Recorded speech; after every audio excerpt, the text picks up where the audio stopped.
আসসালামু আলাইকুম।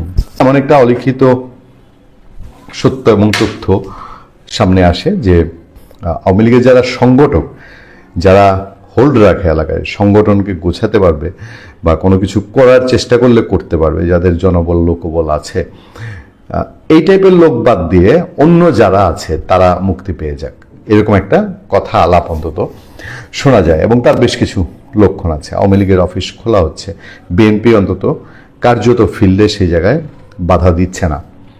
আবার এই যে ইলেকশনের 1 মাস, আওয়ামী লীগ কিন্তু সেই অর্থে, মানে ধরেন যে ইউনূস সরকারের সময় তো 2-3 হাজার লোকেরও ঢাকায় মিছিল করে ফেলেছিল আওয়ামী লীগ। ঝটিকা মিছিল ইউনূস সরকারের পুলিশকে তটস্থ রাখার জন্য একটা সাংঘাতিক কৌশল দাঁড়িয়েছিল আওয়ামী লীগের। এই ঝটিকা মিছিল খুঁজতে গিয়ে একদম নাস্তানাবুদ অবস্থা ছিল ইউনূস সরকারের পুলিশ। এখন কিন্তু আওয়ামী লীগের সেসবে দেখা যায় না। অর্থাৎ আমরা এর আগে বলেছি আপনাদেরকে যে আওয়ামী লীগের আমরা যেটুকু খবর পাই, ধারণা করি যে স্থানীয় সরকার নির্বাচন কার্যত মে-জুনের দিকে আওয়ামী লীগের যদি অটো নিষেধাজ্ঞা প্রত্যাহার হয় তাহলে হতেও পারে। সেরকম একটা পলিসিতে বিএনপি সরকার আছে কিনা, কারণ সংসদ বসলে পরে সেই অধ্যাদেশ, যে অধ্যাদেশে আওয়ামী লীগ নিষিদ্ধ, সেটা যদি পাশ না হয় এবং বিএনপি আওয়ামী লীগ অধ্যাদেশ ক্যান্সেলও করলো না, আবার নতুন করে জারিও করলো না, সেটা যদি হয় যে ইউনূস সরকারের এই সন্ত্রাস বিরোধী অধ্যাদেশ, আওয়ামী লীগ নিষিদ্ধ অধ্যাদেশ অটোমেটিকলি বাংলাদেশে, যেহেতু বিএনপি কোনো রাজনৈতিক দলের নিষিদ্ধ চায় না, ফলে সে তার মতো করে কৌশলে সব দলকে নিয়ে রাজনীতি করতে পারে। জামাত এনসিপির এখানে অ্যালার্জি আছে বলতে আমি বলবো ভীতি আছে। কারণ আওয়ামী লীগ মাঠে আসলে এই দলগুলোর, বিএনপি আওয়ামী লীগেই থাকবে বাংলাদেশের রাজনীতির মাঠে, এই বাকি যারা আছে এরা ছাগলের 3 নম্বর বাচ্চা হয়েই থেকে যাবে। এরা ভেনিশ হবে না, কিন্তু এরা থেকে যাবে, মাঝে মধ্যে আস্ফালন হবে, মাঝে মধ্যে থামবে।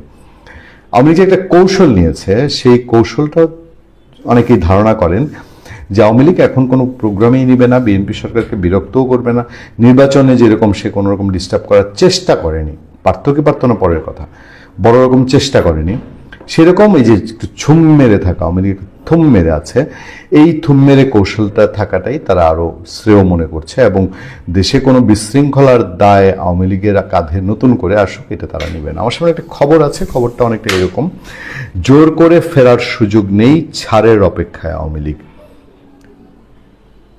এই জায়গাটা খুব ইন্টারেস্টিং। ত্রয়োদশ জাতীয় সংসদ নির্বাচনে বাংলাদেশ জাতীয়তাবাদী দল নিরঙ্কুশ সংখ্যাগরিষ্ঠতা নিয়ে সরকার গঠনের পর রাজনৈতিক প্রেক্ষাপটে কিছুটা স্বস্তি দেখছে বাংলাদেশ আওয়ামী লীগ। তবে স্বাভাবিক রাজনৈতিক ও সাংগঠনিক কর্মসূচিতে ফিরতে ক্ষমতাসীন দলের রাজনৈতিক ছাড়ের অপেক্ষায় রয়েছে দলটি।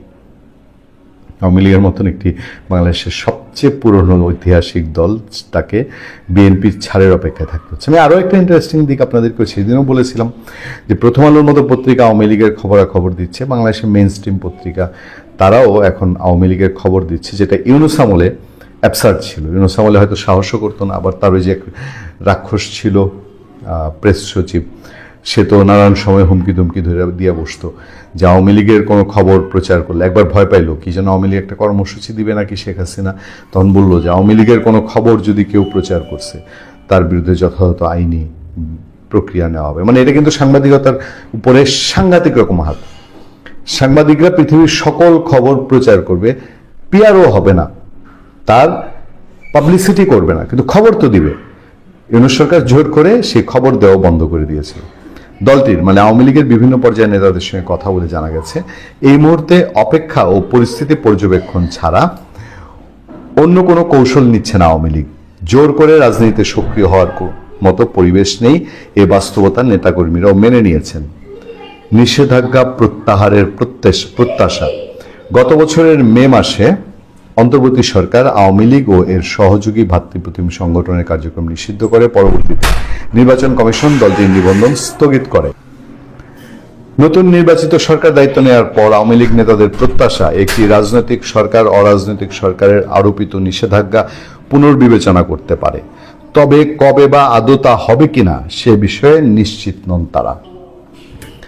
দলটির একাধিক নেতা জানান, বিএনপি সরকারের মনোভাব ও অবস্থানের ওপরেই ভবিষ্যৎ রাজনৈতিক কার্যক্রম নির্ভর করছে। ইন্টারেস্টিং, আমি বললাম না যে আওয়ামী লীগের খবরাখবর আওয়ামী লীগের নেতাদের এখন কোট করে পত্রপত্রিকা, এইটা গত 18-19 মাস দেখা যায়নি। সংঘাত এড়িয়ে নিয়মতান্ত্রিক পথে ফেরার কৌশল। আমি যেটা আগে বলছিলাম যে আওয়ামী লীগ সংঘাতজনক কোনো পরিস্থিতিতেই যাবে না। আওয়ামী লীগের শীর্ষ পর্যায়ে কয়েকজন নেতার ভাষ্য অনুযায়ী সহিংসতা বা মুখোমুখি সংঘাতে না গিয়ে ধীরে ধীরে নিয়মতান্ত্রিক রাজনীতিতে ফেরার পরিকল্পনা রয়েছে। আওয়ামী লীগের সম্ভাব্য কর্মসূচির খবরও জানানো হচ্ছে। আমি বাংলা নিউজ থেকে এই তথ্যটা আপনাদেরকে দিচ্ছি। একটু বলি, এনসিপি বা জামাতের প্রতি আওয়ামী লীগের তো প্রচন্ড ক্ষোভ। তারা যদি পিঠও পেতে দেয়, আওয়ামী লীগের এখন শক্তি থাকলে আওয়ামী লীগ তাদের পিঠে চুলকাবেও না। এটা হচ্ছে আওয়ামী লীগের কৌশল, সোজা বাংলায়। দিবসভিত্তিক সীমিত কর্মসূচি, দলীয় কার্যালয় খোলা ও নিয়মিত বসা, তৃণমূল পর্যায়ে কমিটি পুনর্গঠন, সাংগঠনিক বিন্যাস ও দল গোছানো। তবে এসবই নির্ভর করছে সরকারের অবস্থানের উপর। কোনো উস্কানিমূলক বা উত্তেজনাপূর্ণ কর্মসূচি আপাতত বিবেচনায় নেই বলে জানিয়েছেন নেতারা। আর 5 আগস্টের পরের বিপর্যয়ের যেই সালতামানি, সেটাও পত্রিকাটি তুলে ধরেছে। নির্বাচনের পর সীমিত তৎপরতা, সেগুলো বলা হয়েছে। বিএনপি সরকারের প্রতি সতর্ক ইতিবাচক। বিএনপি সরকারকে তারা পর্যবেক্ষণ করছে। অপেক্ষাই কৌশল। দলটির এক কেন্দ্রীয় নেতা নাম প্রকাশ না করার শর্তে বলেন, রাজনৈতিক সরকারের কাছে আমরা রাজনৈতিক আচরণই প্রত্যাশা করি, তবে এখনই কিছু নিশ্চিত করে বলা যাচ্ছে না, পরিস্থিতি বুঝে এগোতে হবে। সব মিলিয়ে আওয়ামী লীগের বর্তমান কৌশল সংঘাত এড়িয়ে ধৈর্য ধরা এবং বিএনপি সরকারের অবস্থান পর্যবেক্ষণ করা।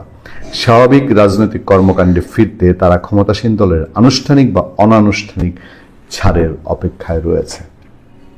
আমি বিএনপি সরকারের এই প্রথম 1 মাসে যে টেস্ট কেস, সেটা আমার কাছে যা মনে হয় সেটা হলো বিএনপি আরও একটু ধীরে যায় কিনা।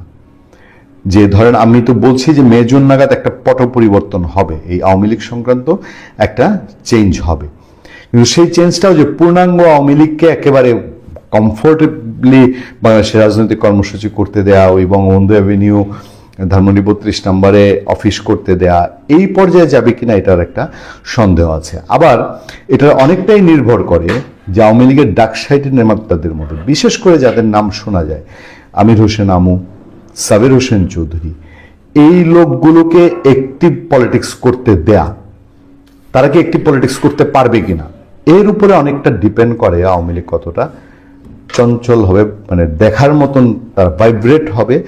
সেই অনুমানটা তখন গিয়ে একেবারে একজ্যাক্টলি করা সম্ভব। অর্থাৎ সোজা বাংলায়, আমির হোসেন আমু জামিন পাচ্ছেন কিনা, নাকি আইভির মতন জামিন পেয়েও তিনি আবার সোন অ্যারেস্টে থাকবেন, এই সিচুয়েশনগুলোই অনেক কিছু ডিপেন্ড করে। এগুলো খুব মজা। আমি বলেছিলাম যে বাংলাদেশের যদি কখনো নির্বাচন হয়, আমার ধারণা ছিল নির্বাচন হবে না। আমার এই অনুমান ভুল হয়েছে। যাই হোক, ভুল হয়েছে, ভালো হয়েছে মনে করি। কিছু কিছু অনুমান ভুল হওয়া ভালো। তো এই আপনার অনুমান করে ইলেকশন যদি হয়েও, বলেছিলাম যদি হয়েও যায়, তাহলে আমরা অনেক সার্কাস দেখব। সেই সার্কাসের একটা অংশ হচ্ছে এই রেজওয়ানা প্রসঙ্গ। কেউ কেউ কিন্তু মনে করতেছেন যে এটা হলো তাদের পরিকল্পিত বিতর্ক। এই বিতর্কটা সৃষ্টি করা হচ্ছে মাঠ গরম রাখার জন্য, যাতে মুক্তিযুদ্ধের পক্ষের শক্তি বা আওয়ামী লীগ মাঠে না নামে, মানে তাদেরকে তাদের চোখে ধুলো দেওয়ার জন্য ওনাকে এটা হতে, এটা কেউ কেউ মনে করেন, কিন্তু এই সংখ্যাটা কম। কিন্তু আমার ভাষায় এটা হলো যে আমাদের যে আমি তো সবসময় আমি দুঃখিত যে আমাদের কথায় কথায় আমি জামালপুর নিয়ে আসি। জি জি জি জি।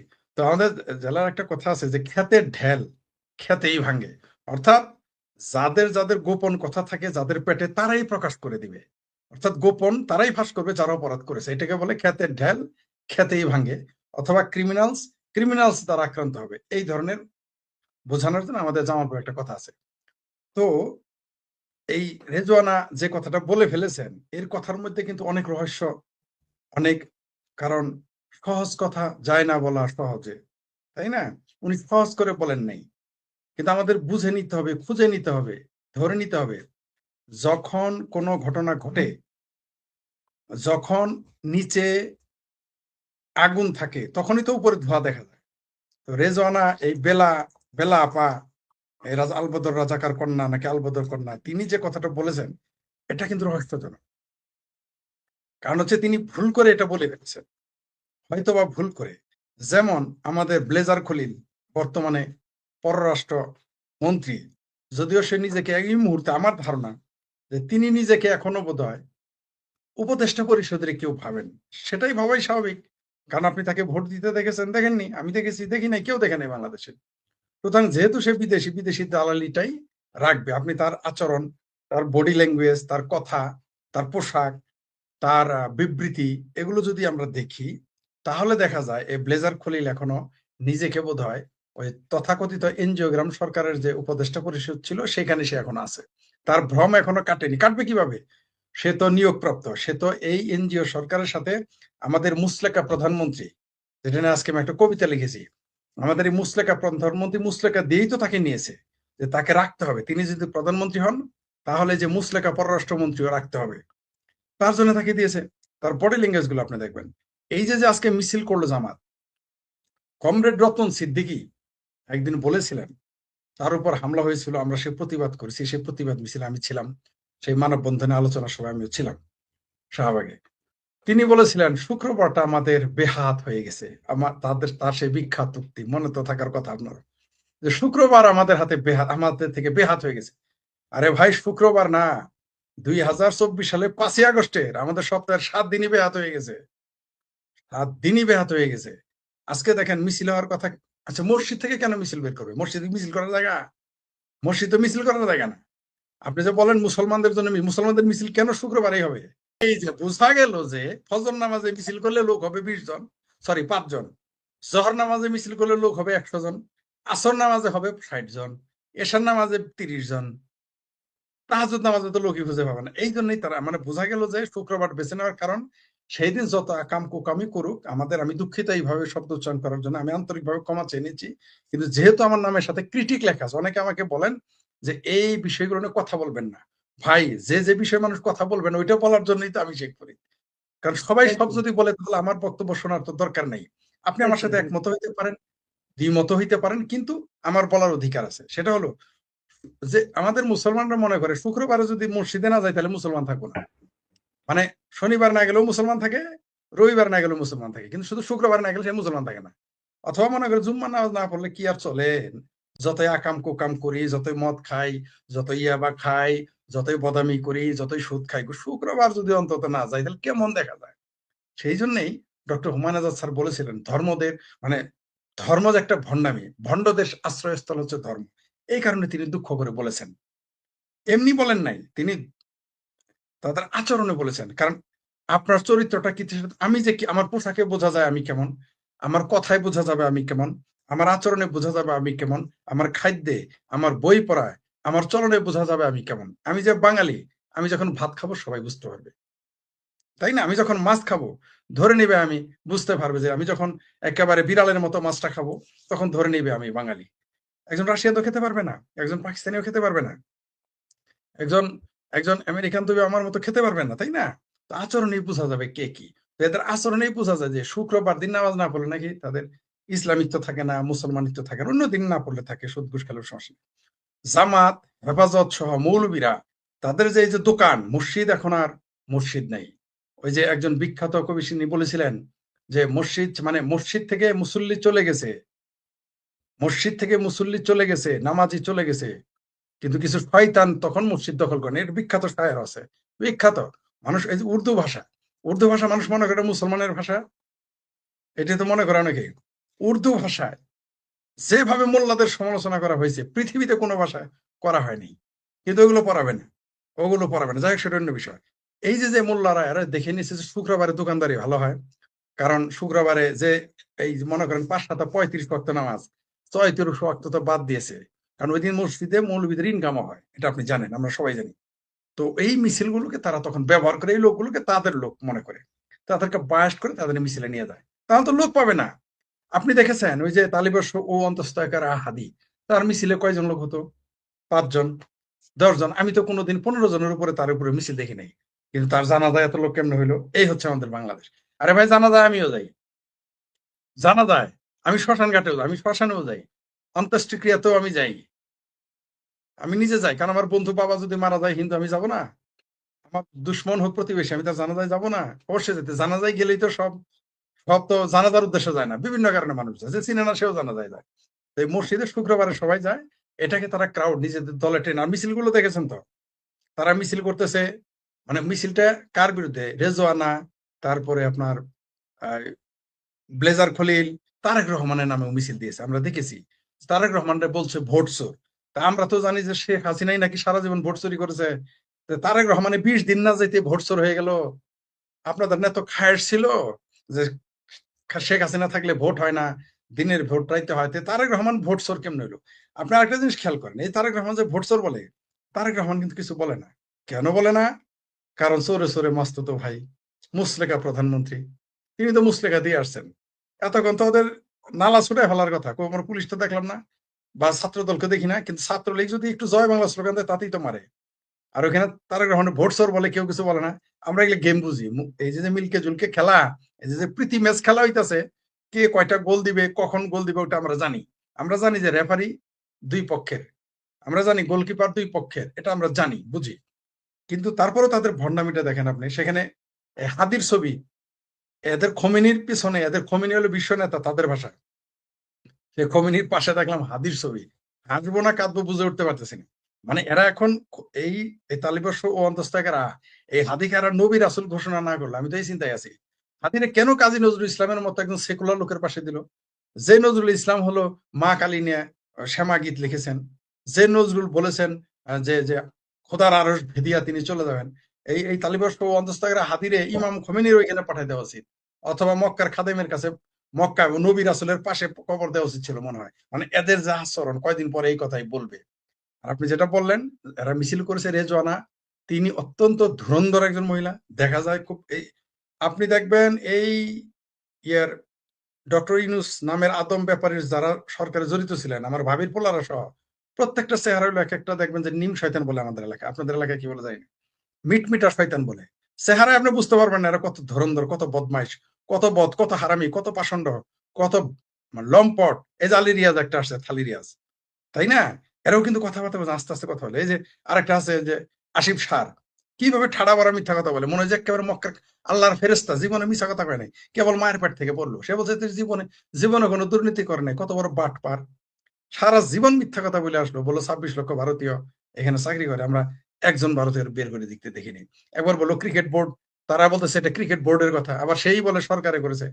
এরকম ঠাড়া পড়া মিথ্যাবাদী আমাদের আমাদের উপদেষ্টা পরিষদ। শুনেন, রেজওয়ানা হচ্ছে, তিনি যেভাবে বলেছেন, তিনি বলেছেন মৌলবাদীদের প্রশ্রয় দেন নাই। তার সরকারে কে ছিল? হেফাজতের আমির ছিল, হেফাজতের সাবেক সভাপতি বা আমির ছিল, তার মন্ত্রী, তার তার উপর সহকারী, তার সহকারী কে ছিল? যারা পৃথিবীর সবচেয়ে বড় জামাতের চাইতে ওরা বেশি কট্টর, এই হেফাজত, তাকে তিনি বানিয়েছিলেন। আমরা দেখেছি তো। এগুলো হচ্ছে এরা মৌলবাদকে উস্কেই শুধু দেয় না, নিজেরাই তো, সে নিজেই তো মৌলবাদীদের কাঁধে চড়ে ক্ষমতায় এসেছে। আবার বলে সে মৌলবাদীদের, তারপর ধনবান্ধবদের তারা সুযোগ দেয় নাই। এগুলো মিথ্যা কথা। করবে কেন বলেন আমাকে, কেন তারা করবে? তারা তো তাদের লোক। রেজওয়ানা কার প্রতিনিধিত্ব করেছে? ডক্টর ইউনূস একজন নাস্তিক, ডক্টর ইউনূস একজন এই জিন্নার মতো মুসলমান। জিন্নার মতো মুসলমান মানে গিদর খাওয়া, মদ খাওয়া, বেনামাজি, যে নামাজ পড়তে জানে। আপনারা দেখেন নাই ডক্টর ইউনূস নামাজ পড়তে জানে? জিন্নাকে দেখার পর আমরা যে ইউনূস, এই যে ইউনূসকে দেখার পর তখন আমার সর্বপ্রথম মনে পড়েছে জিন্নার কথা। সে জীবনে প্রথম টুপি পরলো, এই টুপি পরলো না, আসলে টুপি পরাইছে। ফরিদ আক্তার, সে নাস্তিক, কে না জানে? কে না জানে ফরিদ আক্তার নাস্তিক? যারা আমরা ফরিদ আক্তারকে চিনি, কেউ কেউ তাকে খরিদা আক্তার বলে। খরিদা কেন বলে? কারণ ডিপ স্টেটের পয়সা খাইছে, খাওয়ার পরে, কারণ এনজিও আলাদের তো বিশ্বাস নাই। আপনি খেয়াল করেন, সব মৌলবী আর সব কমিউনিস্ট যারা, তাদের সব এনজিওর মালিক। কোন এনজিও? বাটপাড়ি এনজিও। আপনি দেখবেন সব এনজিও করছে। আমি বলি না যে এনজিও করা খারাপ, কিন্তু উদ্দেশ্য কি? সবগুলোর এনজিও আছে, সবগুলোর। এই বেলা, বেলা আবার আমাদের, যাকে কেউ কেউ দুষ্ট লোকেরা কন্ডমাফা বলে ডাকে, হরি বরি সরি কোঠায় তিনি নিয়োগ পেয়েছিলেন, আমরা দেখেছি। তো এইখানে সবগুলো ছিল নাস্তিক। আবার দেখেন সবচেয়ে চরম ধর্মান্ধ লোকটারও তাদের কলিগ। এইখানে যে তারা, এইখানে যে তার বিহাইন্ড দ্য স্ক্রিনে এই খলিলের বিরুদ্ধে মিছিল করতেছে, করুক দেখি। তারেক রহমানের মুরদে পোলায় নাই খলিলের সরকারে না রাখা। দক্ষিণ এশিয়ার প্রায় একই বৈশিষ্ট্যের দুটি দেশ, অনেকটা একই ধরনের আন্দোলনের মুখে সরকার পতনের দৃশ্য। তবে তারপর দুটি দেশের দৃশ্যপট যেন দুটি দিকে গেল বেঁকে। একটি দেশে আন্দোলনের প্রধান শক্তি জাতীয় নির্বাচনে প্রায় অস্তিত্বহীন, আর আরেকটিতে সংখ্যাগরিষ্ঠতা পেয়ে নতুন সরকার গঠনের পথে। দর্শক, বলছি বাংলাদেশ এবং নেপালের কথা। দুটি দেশই জেনজিদের নেতৃত্বে আন্দোলনের মুখে সরকার পতন হলেও পরবর্তী সময়ে কেন এতটা ভিন্ন চিত্র, তা নিয়ে শুরু হয়েছে নানামুখী বিশ্লেষণ। বিশ্লেষকরা বলছেন, বাংলাদেশে আওয়ামী লীগ সরকার পতনের পর রাতারাতি কিংস পার্টি গড়ে অন্তর্বর্তী সরকারের অংশ হয়ে যাওয়ার খেসারত দিচ্ছে জেনজিদের নেতারা। দুর্নীতি, মব সন্ত্রাস আর ক্ষমতার অপব্যবহারের বিস্তর অভিযোগে মাত্র 18 মাসেই তারা নায়ক থেকে পরিণত হয়েছেন ভিলেনে। নেপালে যখন জেনজিদের সমর্থিত দল স্বাভাবিক নির্বাচনের মাধ্যমে ক্ষমতার দুয়ারে, বাংলাদেশে তখন শুরু হয়েছে আন্দোলনের নেতাদের বিরুদ্ধে দুর্নীতির অনুসন্ধান। তাদের লালন পালন করা অন্তর্বর্তী সরকার উপদেষ্টাদের ফাইলও তলব করছে দুর্নীতি দমন কমিশন। বাংলাদেশের জেনজি নেতৃত্বের করুণ এই পরিণতির দায় কেবল তাদের নয়, বরং অন্তর্বর্তী সরকারের ক্ষমতা দীর্ঘায়িত করার খেসারতও তাদের দিতে হচ্ছে। 1.5 বছরে প্রধান উপদেষ্টার বিভিন্ন বক্তব্য এবং কর্মকাণ্ডে বাংলাদেশের জুলাই আন্দোলনের উদ্দেশ্য নিয়ে বহু প্রশ্ন উঠেছে। মেটিকুলাস ডিজাইনে আন্দোলন করার দাবি খোদ ডক্টর মোহাম্মদ ইউনূসের কণ্ঠে উচ্চারিত হয়েছিল।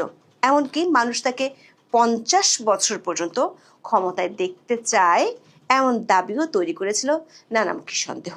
নেপালের অন্তর্বর্তী সরকার যেখানে 6 মাসে নির্বাচন দিয়ে বিতর্কহীনভাবে ক্ষমতা ছাড়ছে, সেখানে ইউনূস সরকার 1.5 বছর মসনদে থেকে দেশকে পরিণত করেন মবের রাজ্যে।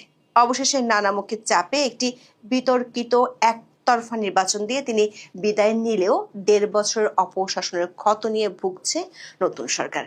এমনকি ইউনূসের প্রধান মিত্র জামাতের পক্ষ থেকে নির্বাচনে অনিয়মের অভিযোগ তুলে ঢাকার রাস্তায় হচ্ছে মিছিল। আর কোনো মতে 6 আসনে জয় পেতে জেনজিদের দল এনসিপিকে সওয়ার হতে হয়েছে মুক্তিযুদ্ধে বাংলাদেশের বিরোধিতা করা জামাতের কাঁধে। সরকারি চাকরিতে কোটা বিরোধিতার নামে 2024 সালের জুলাইয়ে বাংলাদেশে শুরু হয় শেখ হাসিনা সরকারের বিরুদ্ধে আন্দোলন।